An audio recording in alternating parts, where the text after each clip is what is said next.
સુરત જિલ્લાના પલસાણા વિસ્તારમાંથી એક હૃદય કંપાવતી ઘટના સામે આવી છે, જ્યાં રસ્તા પર જઈ રહેલા 18 વર્ષીય યુવાનને અજાણ્યા વાહન ચાલકે ટક્કર મારી હતી।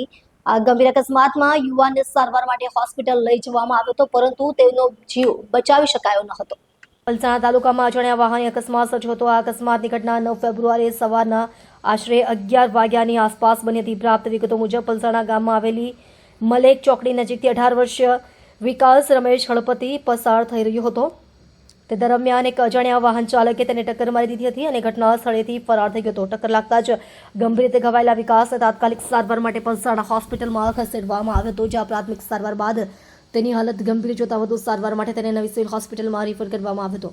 જોકે સિવિલ હોસ્પિટલમાં સારવાર દરમિયાન આખરે તેમણે અંતિમ શ્વાસ લીધા હતા।